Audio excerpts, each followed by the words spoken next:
সুস্বাগতম, সুস্বাগতম, সুস্বাগতম। হ্যালো বন্ধুরা, আপনারা সবাই কেমন আছেন? আমি ভালো আছি। আপনারাও কমেন্টে জানিয়ে দিবেন কে কোথা থেকে দেখছেন আর রেসিপিটা কেমন হলো। শীতের দিনে হাঁসের মাংস কার না ভালো লাগে? আমার তো হেভি টেস্টি হাঁসের মাংস বলে কথা। তো দেরি না করে আপনাদের উপকরণগুলো দেখিয়ে দিচ্ছি।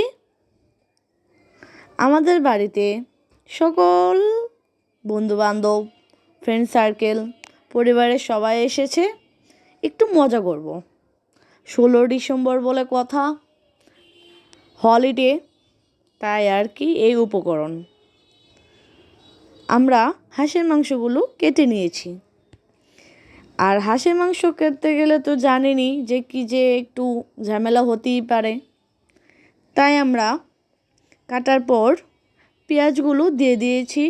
পেঁয়াজের সাথে দিতে হবে তেজপাতা। আর অন্যদিকে হাঁস বাছাবাছি করে নিয়েছিলাম। মশলা দিয়ে দিচ্ছি হলুদ গুঁড়া, ধনিয়া গুঁড়া, পেঁয়াজ, তেজপাতা। আর আমরা অন্যদিকে আলুগুলো সেদ্ধ করে নিয়েছিলাম। আর অপর দিকে সবগুলি মশলা আবার মিশিয়ে একত্রিত করছি। স্বাদ মতো মরিচ ও লবণ ও হালকা একটু তেল দিতে হয়। আর যে দেশি হাঁস, এগুলো তেলে পুরাই ফাটাফাটি।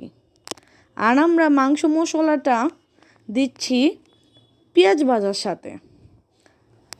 পেঁয়াজ ভাজার সাথে দিলে মাংস ভালো একটি ঘ্রাণ আসবে। জিরা বাটা, আদা বাটা, রসুন বাটা, এগুলো আমরা অল্প পরিমাণে হাঁসের মাংস ম্যারিনেট করে নিয়েছিলাম। এই যে এবার আমরা ভাজা ভাজা হয়ে এসেছে, আমরা কড়াইতে মশলার সাথে দিয়ে দেব। সবগুলো দেওয়ার পর ঢেকে দেব। ঢাকনা খুলে দেখলাম যে কিছুটা হয়ে এসেছিল। আর অন্যদিকে আমরা সেদ্ধ আলুগুলো ভেজে নেব। অনেক ক্ষেত্রে আলুগুলো আমরা কেটে নেই, কিন্তু আজ কাটবো না, কারণ অনেক মাংস। তারপর হচ্ছে মাংসর চাপাচাপিতে যদি আলুগুলো ভেঙে যায়, তার জন্য আমরা আলুগুলো কাটিনি। দেখতেই পাচ্ছেন মাংসটা খুব হেভি হচ্ছে, লাল লাল। এখন আমরা আলুগুলো দিয়ে দিব।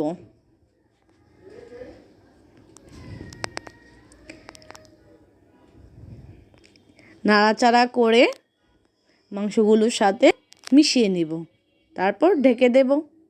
হয়ে গেল আমাদের হাঁসের মাংস। ভালো লাগলে অবশ্যই লাইক করবেন, শেয়ার করবেন। Thank you.